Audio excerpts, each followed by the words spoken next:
Hi, ഞാൻ കുക്കു. ഞാൻ അങ്ങനെ വീഡിയോ എടുക്കുന്നയാളോ അല്ലെങ്കിൽ ക്യാമറയുടെ മുമ്പിൽ വന്നിരുന്ന് ശീലമുള്ള ആളോ ഒരു ഇൻഫ്ലുവൻസറോ അങ്ങനെയുള്ള ഒരാളേ അല്ല.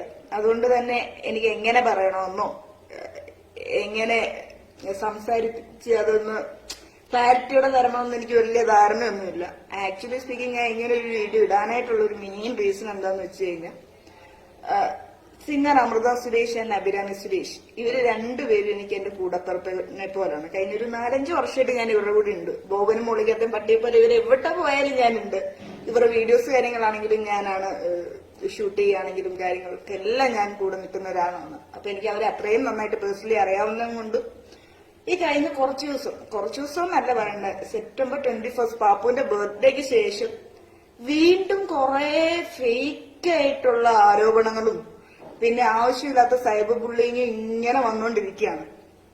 അപ്പോ ആസ് യൂഷ്വൽ ഇങ്ങനത്തെ സംഭവങ്ങളൊക്കെ വരുവാണെങ്കിൽ അമൃത ചേച്ചി അത് മൈൻഡേ ചെയ്യില്ല. കാരണം പുള്ളിക്കാരി എന്തുകൊണ്ടാണ് അങ്ങനെ എനിക്കറിയത്തില്ല. ഞങ്ങളും ചോദിക്കാറുണ്ട്, ചേച്ചി ഒന്ന് റിയാക്ട് ചെയ്യുന്നു പറ. അപ്പൊ പുള്ളിക്കാരി പറയുന്നത് 2 കൈ കൂട്ടിയടിച്ചാലല്ലേ പ്രശ്നം ഉണ്ടാവുള്ളൂ, നമ്മളൊന്നും പറയണ്ട, സത്യം എന്താന്ന് നമുക്കറിയില്ലേ എന്നൊക്കെ പറഞ്ഞിട്ട് പുള്ളിക്കാരിയുടെ പാട്ടിനു. പിന്നെ നമ്മൾ പറയും ചേച്ചി ദേ ഇവിടെ പിന്നെ സൈബർ ഭയങ്കര ബാഡായിട്ട് പൊക്കോണ്ടിരിക്കുക, എന്തേലും പറ. അപ്പൊ പറയും പാപ്പൂന് എന്താ പറയാ, അവളെ അതിലേക്ക് തള്ളിയിടാൻ താല്പര്യമില്ല, അവള് പഠിക്കുകയാണ്, അപ്പൊ അവളെ ചുമ്മാ കോടതി അതും ഇതൊന്നും കേസ് കാര്യങ്ങളൊക്കെ ഉണ്ട്, അപ്പൊ അതിലേക്കൊന്നും തള്ളിയിടാൻ ഇപ്പൊ എനിക്ക് അങ്ങനെ ഒരു ഇതില്ല. പറയുന്നവരൊക്കെ പറയട്ടെ എന്ന് പറഞ്ഞ് പിന്നെയും പുള്ളിക്കാരി പോയി. എനിക്കറിയത്തില്ല അത് എന്ത് യൂണിവേഴ്സായി, എങ്ങനെ ഈ ഒരു മനുഷ്യന് ഇത്രമാത്രം ക്ഷമിക്കാൻ പറ്റുമെന്ന് എനിക്കറിയത്തില്ല. ഇടയ്ക്ക് ഞാനും അറിയിക്കോ ഇതാരെ ഭൂമി ദേവതയോ ഇതൊക്കെ നമുക്ക് ഇടയ്ക്ക് നമ്മൾ ചോദിക്കും, ഇത് എന്തുവാണ്, കാരണം അത്രമാത്രം ക്ഷമ ഒരു മനുഷ്യന് എനിക്കറിയത്തില്ല.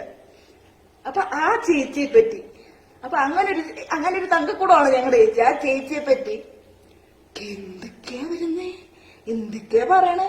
അവസാനം പാപ്പു ഗതിയിട്ടിട്ടാണെന്ന് തോന്നുന്നു അവള് വന്നിട്ട് വീഡിയോ ഇട്ട്.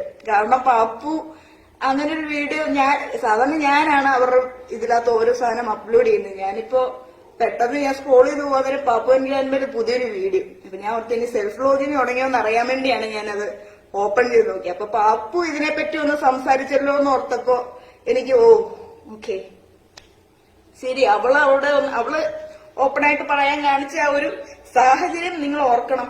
അത്രമാത്രം ആ കുട്ടിയെ മെന്റൽ ടോർച്ചർ ചെയ്തിട്ടുണ്ട് ഈ സബ്ജക്ട്.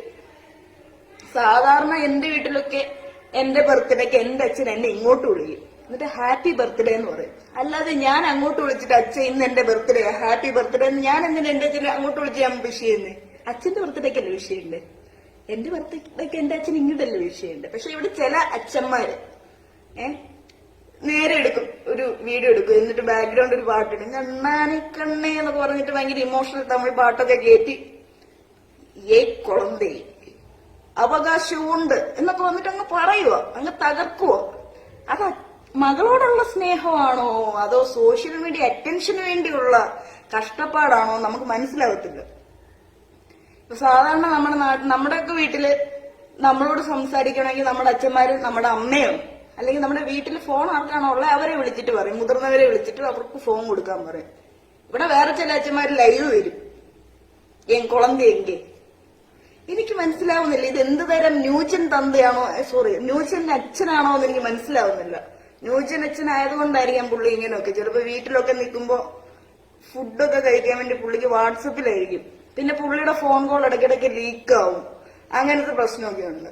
അപ്പൊ അങ്ങനത്തെ സാഹചര്യത്തെ പറ്റി പറയുകയാണെങ്കിൽ എനിക്കിപ്പോഴും ഓർമ്മയുണ്ട്, 2021 തോന്നുന്നു കോവിഡ് വന്നു.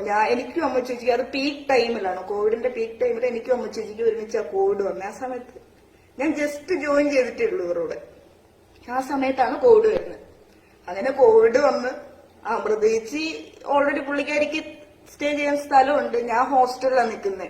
അപ്പൊ അമൃത ചേച്ചിക്ക് എന്നോട് ചോദിക്കേണ്ട ആവശ്യമില്ല നീ എന്റെ കൂടെ വന്ന് നിൽക്കുന്നോണ്ട്, കാരണം അത്രമാത്രം കണക്റ്റഡ് ഒന്നും ആയിട്ടില്ല, ഞാൻ ജസ്റ്റ് ജോയിൻ ചെയ്തിട്ടുള്ളായിരുന്നു. അപ്പോ എനിക്ക് ഹോസ്റ്റലിൽ നിൽക്കാൻ പറ്റില്ല, കോവിഡാണ്, നാട്ടിൽ പോകാൻ പറ്റില്ല, ഞാൻ ലോക്ക്ഡൌൺ. പുള്ളിക്കാരി എന്നോട് പറഞ്ഞു പുള്ളിക്കാരിയുടെ കൂടെ വന്ന് നിന്നു. സാഹചര്യം പുള്ളിക്കാരിക്ക് മനസ്സിലായി, ഞാൻ പറയാൻ തന്നെ എന്നെ ഇങ്ങോട്ട് വിളിച്ചു, ഞാൻ പോയി നിന്നു. അന്ന് എന്നെ ഒരമ്മയെ പോലെ തന്നെ പൊന്നു പോലെ എന്നെ നോക്കി, എന്നെ എന്താ പറയാ, എനിക്ക് ഫുഡ് ഉണ്ടാക്കി തന്നു, അല്ലെങ്കിൽ എനിക്ക് മഞ്ഞൾ വെള്ളം അത് ഇത് നല്ല രീതിയിൽ ടേക്ക് കെയർ ചെയ്ത്. എന്റെ അമ്മ ഉണ്ടായിരുന്ന ചിലപ്പോ എനിക്കിങ്ങനെ നോക്കിയേനേന്ന് ഞാൻ വരെ ചിന്തിച്ചു. അതുകൊണ്ടാണ് ഇത്രയും വർഷമായിട്ട് ഞാൻ അവരുടെ കൂടെ നിൽക്കുന്നത്. അപ്പൊ ആ ചേച്ചിയെ പറ്റിയാണ് ഇങ്ങനെ ആരോപണങ്ങൾ വരുന്നത്. അപ്പൊ നമുക്കും സ്വാഭാവികമായിട്ട് മാനസിക വിഷമം ഉണ്ടാവും. ആ സാഹചര്യത്തിലാണ് ഇതേപോലൊരു ലീക്ഡ് വോയിസ് കോൾ വന്നത്. ആ സാഹചര്യം എന്താന്ന് വെച്ചാൽ ഞങ്ങളിങ്ങനെ കോവിഡ് ടെസ്റ്റ് കഴിഞ്ഞിട്ട് റൂമിൽ എത്താൻ നേരം ഒരു അൺനോൺ നമ്പറിൽ നിന്ന് ഒരു കോൾ വരുന്നു. ഫോൺ എടുക്കുകയും കുളന്തയെങ്കിൽ പറഞ്ഞു എനിക്ക് കോവിഡാണ്, ഞാൻ ക്വാറന്റൈനിലാണ്, അമ്മയെ വിളിക്കും. അമ്മ കണക്ട് ചെയ്ത് തരും. ചേട്ടാ നീ ആരുടെ കൂടാന്ന് എനിക്കറിയണ്ട, പോയി പുണുങ്ങ് എന്ന് പറഞ്ഞിട്ട് ഈ മനുഷ്യൻ ഫോൺ കട്ട് ചെയ്തിട്ടൊരു പോക്ക്. പിന്നെ പുള്ളിക്കാരി അവിടെ ഇരുന്നിട്ട് തിരിച്ചു വിളിച്ചു. പുള്ളി ഫോൺ എടുത്തില്ല, മെസ്സേജ് അയച്ചു. പുള്ളി നോ ന്യൂസ്. അതിനുശേഷം നേരെ ഒരു ലീക്ഡ് വോയിസ് കോളാ വരുന്നത്. ദുഷ്ടയായ അമൃത സുരേഷ് മകളെ കാണിക്കുന്നില്ല, മകൾക്ക് കോവിഡ്, ബാലയെ കാണിക്കാതെ ദുഷ്ടയായ അമൃത സുരേഷ്.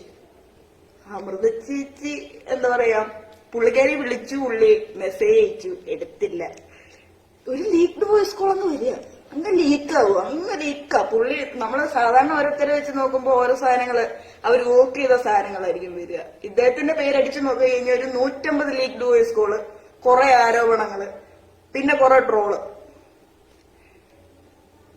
ഇങ്ങനാണോ അച്ഛന്മാര് മകളെ സ്നേഹിക്കുന്നത്? എനിക്കറിയത്തില്ല. നിങ്ങൾ അങ്ങനെ വേണമെങ്കിലും സ്നേഹിച്ചോ. പക്ഷെ ഇങ്ങനെ സോഷ്യൽ മീഡിയ വന്ന് അങ്ങോട്ടും ഇങ്ങോട്ടും നമുക്ക് കാണുമ്പോൾ വിഷമം വരും. കാരണം എനിക്കറിയാവുന്ന അമൃത സുരേഷും അഭിരാമി സുരേഷും ഇങ്ങനല്ല. ഈ മനുഷ്യൻ പറയുന്ന പോലെ മറ്റേ പൈസ അതൊന്നും പറ്റിച്ച്, എന്റെ പൊന്ന് ചേട്ടാ, ഞാൻ നിങ്ങളുടെ ആ ഡോക്യുമെന്റ്സ് ഞാൻ കണ്ടിട്ടുണ്ട്. സ്വന്തം കൊച്ചിന്റെ കല്യാണത്തിന് പോലും 1 രൂപ ചോദിക്കരുതെന്ന് പുള്ളി വണ്ടയ്ക്ക് അശ്വരത്തെ അതിനകത്ത് എഴുതി വെച്ചിട്ടുണ്ട്, അതിനകത്ത് ഒപ്പിടിയിച്ചിട്ടുണ്ട്. അത് രണ്ടാമത് എഴുതിപ്പിച്ച് കയറ്റിയ സാധനം. അതായത് കല്യാണത്തിന് പോലും പാപ്പുവിന് എന്താ പറയാ സ്വത്തോ പണോ ഒന്നും പറഞ്ഞിട്ട് വരരുത്. ചേച്ചിയുടെ കല്യാണത്തിന്റെ സാധനം പോലും സ്വർണ്ണമാണെങ്കിലും പിന്നെ ഓരോ സാധനങ്ങളാണെങ്കിലും കാറ്, സ്വർണം, അവര് കഷ്ടപ്പെട്ട് ഉണ്ടാക്കിയ എല്ലാ സാധനവും പുള്ളി വാങ്ങിയിട്ട് പോയിട്ട് അത് വേണോ കൊച്ചിനെ വേണോ എന്ന് ചോദിച്ച് ബാർഗെയിൻ ചെയ്ത് സ്വത്തെടുത്ത് കൊച്ചിനെ കൊടുത്ത് പോയ മനുഷ്യനാ. സ്വത്തൊന്നും ചോദിക്കരുതെന്ന് പറഞ്ഞ അച്ഛനാ. ഈ അച്ഛനാണ് ഇടയ്ക്കിടയ്ക്ക് അത് ആണ്ടിനും സംക്രാന്തിക്കും സോഷ്യൽ മീഡിയയിൽ റീച്ച് കുറയുമ്പോൾ വരും, എന്റെ കൊച്ചിനെ കാണിക്കും, കൊച്ചിനെ കാണിക്കും. നാണക്കേടാ ചേട്ടാ, ചേട്ടന് തോന്നില്ലേ? This is wrong. ചേട്ടൻ എപ്പോഴും പറഞ്ഞു ദിസ് ഇസ് റോങ്.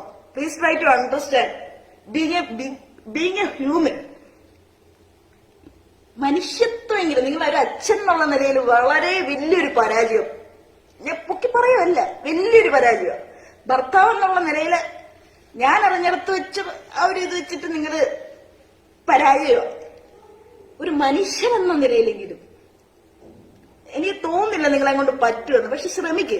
കുറെയൊക്കെ സോഷ്യൽ സർവീസ് ചെയ്യുന്ന പോലൊക്കെ സോഷ്യൽ മീഡിയ വന്ന് കാണിക്കുന്നതല്ലേ, നിങ്ങൾ ചെയ്യുന്നുണ്ടായിരിക്കും. നീ ചെയ്യുന്നുണ്ടോ എന്ന് എന്നോട് വന്ന് ചോദിച്ചു കഴിഞ്ഞാൽ ഞാൻ അത്യാവശ്യമൊക്കെ കുറച്ചൊക്കെ ചെയ്യാറുണ്ട്. നിങ്ങളുടെ എനിക്ക് 240 കോടിയൊന്നും ഇല്ല, ഉള്ളത് വെച്ച് നമ്മളൊക്കെ ചെയ്യുന്ന ആൾക്കാരൊക്കെ എല്ലാരും.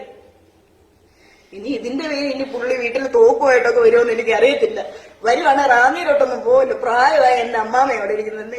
നിങ്ങൾ തോക്കുകൊണ്ട് വെടി വെക്കണ്ട, കണ്ടാ പേടിച്ച് ബോധം കെട്ടിലിട്ട് മരിക്കും. അതുകൊണ്ട് അങ്ങനൊന്നും ചെയ്യരുത്, കൊലപാതക കേസാവും. ചേട്ടൻ തോക്കൊക്കെ ആയിട്ട് വരുവാണെങ്കിൽ എന്നെ അറിയിച്ചാൽ ഞാൻ അങ്ങോട്ട് വരാം. തോക്കൊന്ന് കാണിച്ചു തന്നാൽ മതി, കുഴപ്പമൊന്നുമില്ല. തോക്കൊക്കെ ഉള്ളതുകൊണ്ടാ കേട്ടോ, അല്ലെ പറയത്തില്ല. ഇനി മനുഷ്യന്റെ കാര്യം അറിവ് കെട്ടം ഉണ്ടോയെന്നൊക്കെ പറഞ്ഞ് തോക്കുമായിട്ട് വന്നു കഴിഞ്ഞാൽ ഞങ്ങള് പെണ്ണുങ്ങള് മാത്രം താമസിക്കുന്നത് ലേഡീസ് ഹോസ്റ്റലൊക്കെ ചീത്തപ്പേര. CCTV ഉണ്ട്, താഴെ ഒരു വട്ടിയുണ്ട്. അതുകൊണ്ട് തോക്കൊന്നും ആയിട്ട് വന്നിട്ട് ചിരട്ടണ്ട, പേടിപ്പിക്കണ്ട. സ്വന്തം മകള് തന്നെ വന്ന് പറഞ്ഞു കണ്ടന്റ് തീർന്നു, ഇവിടെ കണ്ടന്റ് തീർന്നു, ഇനി പുതിയതുണ്ടാക്കണം. മോള് വന്നിട്ട് എന്റെ ഇട്ടു, കാര്യം വന്നു, സത്യം പുറത്തു വന്നു. ചേട്ടൻ പറഞ്ഞത് ശരിയാ, സത്യം ജയിക്കും. ചേട്ടൻ പറഞ്ഞത് കറക്റ്റ് കാര്യമാണ്, നമ്മളത് അക്സെപ്റ്റ് ചെയ്യുന്നു.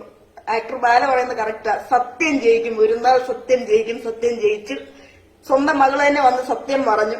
ഇപ്പൊ എല്ലാത്തിനും ഒരു ധാരണയായല്ലോ, സമാധാനമായല്ലോ. അപ്പൊ നമുക്കറിയാവുന്ന നമ്മുടെ ചേച്ചിമാരെങ്ങനെയാണെന്ന് നമുക്കൊക്കെ അറിയാം.